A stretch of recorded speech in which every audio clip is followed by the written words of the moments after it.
चालाकी का फल। एक थी बुढ़िया, बेहद बूढ़ी, पूरे 90 साल की। एक तो बेचारी को ठीक से दिखाई नहीं पड़ता था, ऊपर से उसकी मुर्गियां चराने वाली लड़की नौकरी छोड़कर भाग गई। बेचारी बुढ़िया सुबह मुर्गियों को चराने के लिए खोलती तो वे पंख फड़फड़ाती हुई सारी की सारी बुढ़िया के घर की चारदीवारी फांद कर अड़ोस पड़ोस के घरों में भाग जाती और को कुड़कुड़ करती हुई सारे मोहल्ले में हल्ला मचाती हुई घूमती। कभी वे पड़ोसियों की सब्जियां खा जाती तो कभी पड़ोसी काटकर उन्हीं की सब्जी बना डालते।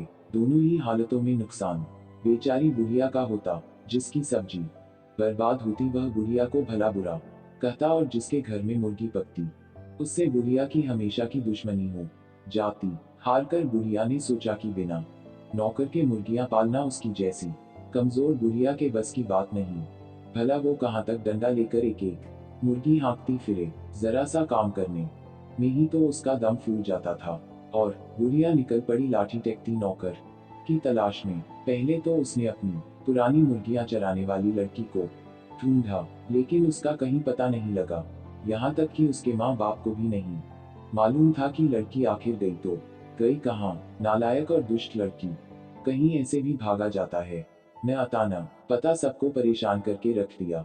बुढ़िया बड़बड़ाई और आगे बढ़ गई।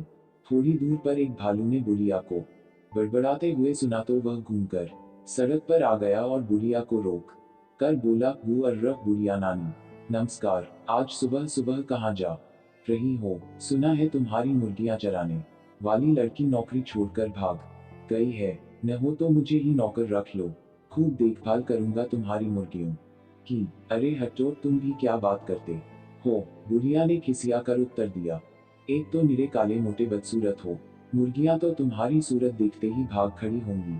फिर तुम्हारी बेसुरी आवाज उनके कानों में पड़ी तो वे मुड़कर दरबे की ओर आएंगी भी नहीं। एक तो मुर्गियों के कारण मोहल्ले भर से मेरी दुश्मनी हो गई है, दूसरा तुम्हारे जैसा जंगली जानवर और पाल लूं तो मेरा जीना भी मुश्किल हो जाए। छोड़ो मेरा रास्ता, मैं खुद ही ढूंढ लूंगी अपने काम की नौकरानी। बुढ़िया आगे बढ़ी तो थोड़ी ही दूर पर एक सियार मिला और बोला, हुआ हुआ राम राम बुढ़िया नानी, किसे खोज रही हो? बुढ़िया खिसिया कर बोली, अरे खोज रही हूँ एक भली सी नौकरानी जो मेरी मुर्गियों की देखभाल कर सके। देखो भला मेरी पुरानी नौकरानी इतनी दुष्ट छोरी निकली कि बिना बताए कहीं भाग गई। अब मैं मुर्गियों की देखभाल कैसे करूं?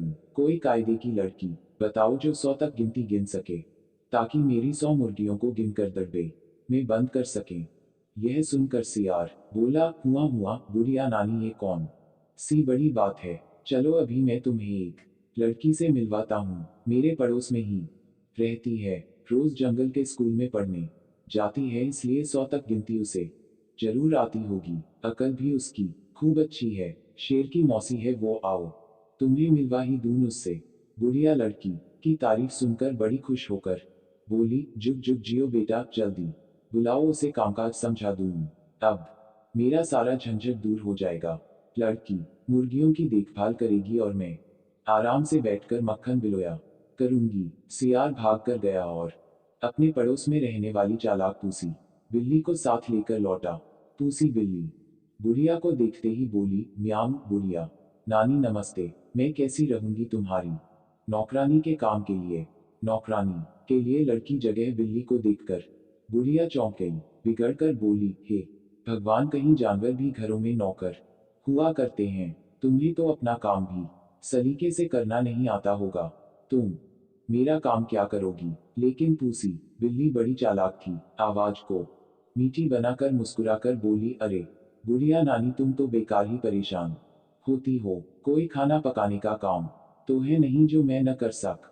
आखिर मुर्गियों की ही देखभाल करनी है ना, वो तो मैं खूब अच्छी तरह कर लेती हूँ। मेरी माँ ने तो खुद ही मुर्गियां पाल रखी हैं, पूरी 100 हैं, गिनकर मैं ही चराती हूँ और मैं ही गिनकर बंद करती हूँ। विश्वास न हो तो मेरे घर चलकर देख लो।